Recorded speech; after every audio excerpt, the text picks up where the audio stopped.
Hey listeners, this is Peter and welcome back to the History Shorts. Today's episode is brought to you by the Podcast Republic, your ultimate listening app. Discover and subscribe to thousands of podcasts from around the world. Download Podcast Republic today, available on Google Play and the Apple App Store. Today on History Shorts, ask almost anyone what Juan Ponce de León was looking for when he sailed to Florida in 1513.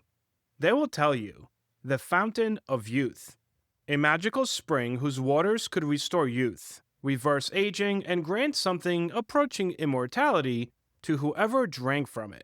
They will tell you he was obsessed with it, that it was the driving purpose of this expedition, that he combed the coastline of Florida searching for it. And they will be wrong. Not mostly wrong, not slightly wrong, but completely wrong. Juan Ponce de León was not looking for a fountain of youth.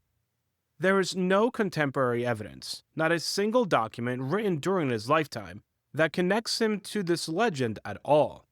The Fountain of Youth story was invented after his death, attached to his name by a historian with an agenda, and repeated so many times over the following 5 centuries that it became, for most people, simply a fact. While it is not a fact, it is one of the most successful historical fabrications in American mythology. Our history brief today returns to some strange history.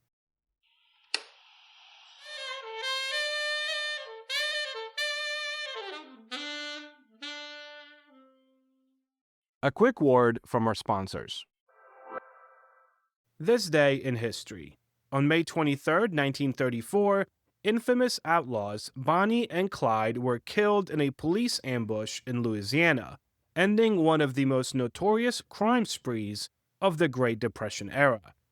On May 23, 1949, West Germany was officially established, creating a democratic state in the western zones of post-war Germany and solidifying Cold War divisions.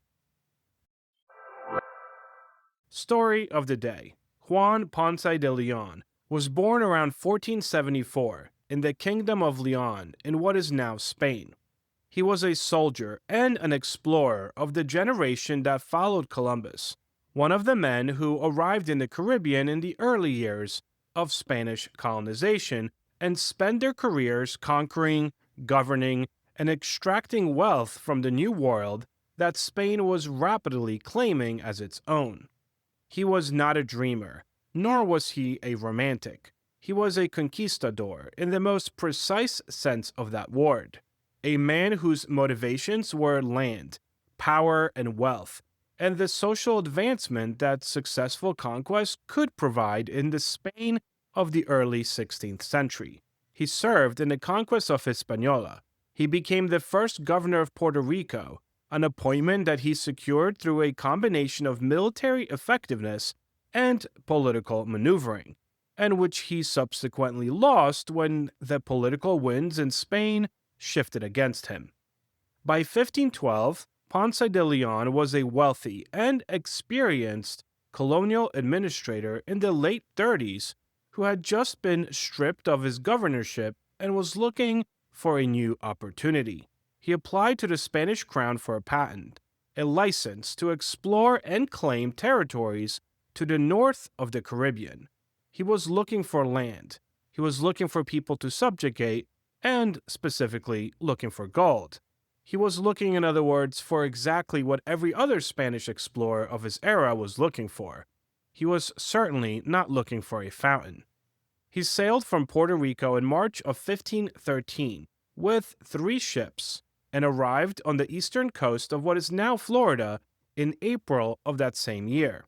He named the territory Florida possibly because it was the Eastern season, the Feast of Flowers in Spanish tradition, or possibly because of the lush vegetation that he encountered.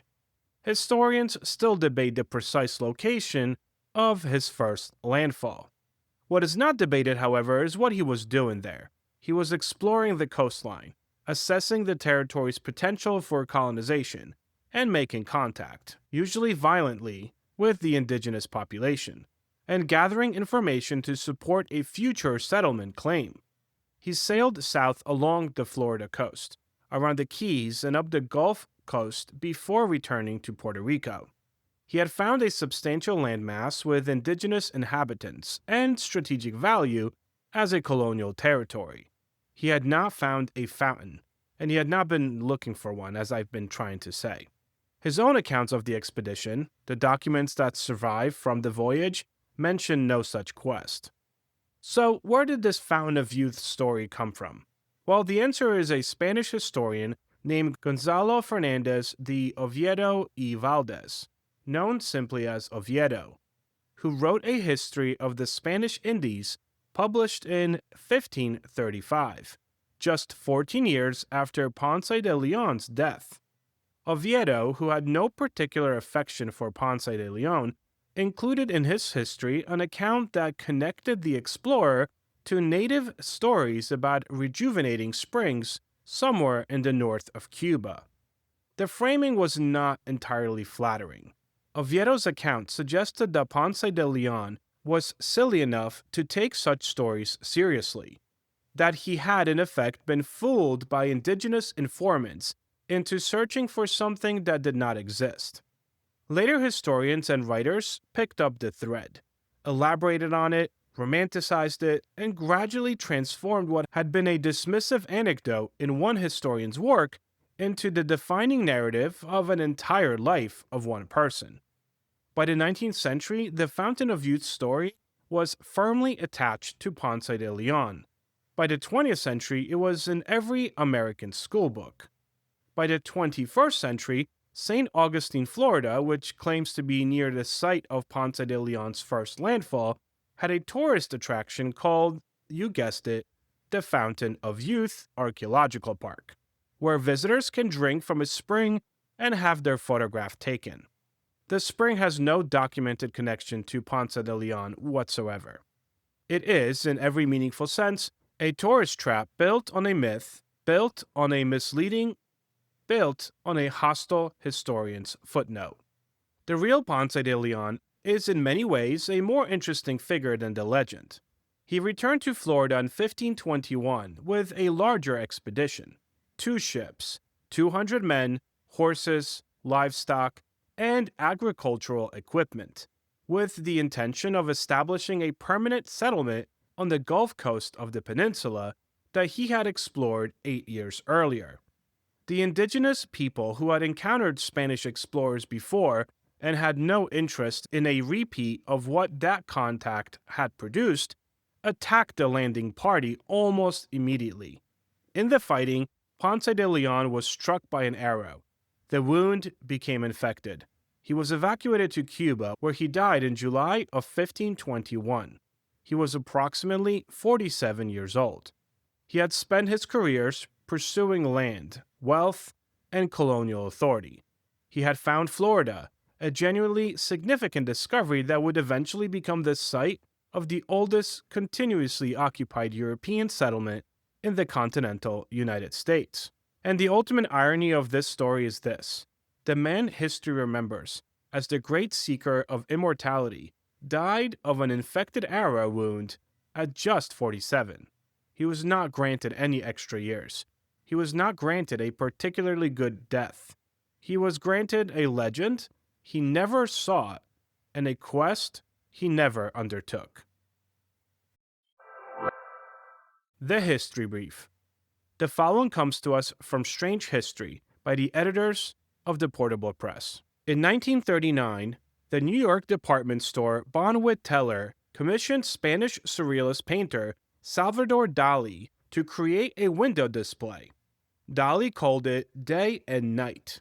On the day side was a female mannequin with red hair dressed in green feathers. Behind her was a clawfoot bathtub lined with Persian lambskin and filled with water and floating narcissi.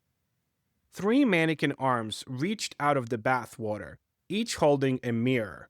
On the night side, a male mannequin was lying on a bed of glowing coals under the body of a bizarre beast, which Dali described as the decapitated head and the savage hooves of a great buffalo extenuated by 1,000 years of sleep. Stuffy New Yorkers complained that the display was and I quote, to extreme. So Bonwit Teller's staff took it upon themselves to alter the scene without asking the artist. Bad idea. That afternoon, Dali walked by the window and flew into a rage. He stormed into the store, screamed at the managers, and picked the bathtub and spilled the water all over the floor. Then he threw the tub through the plate glass window. Dali was obviously thrown in jail, but he was released that evening by a judge who remarked, "These are some of the privileges that an artist with temperament seems to enjoy." And Dali's one-man show, which just happened to be opening that night, became a huge hit. Thank you so much for spending some time with me today and helping make this little show such a mighty success. If you're enjoying this show and would like to help with its production, you can always donate a few dollars at buymeacoffee.com or become a Patreon member to enjoy these episodes ad-free. Both of those links can be found on our website at www.historyshortspodcast.com. And don't forget to check out our YouTube channel where we have different series that are not part of this main feed. Have a great rest of your day, and I will talk to you all again tomorrow.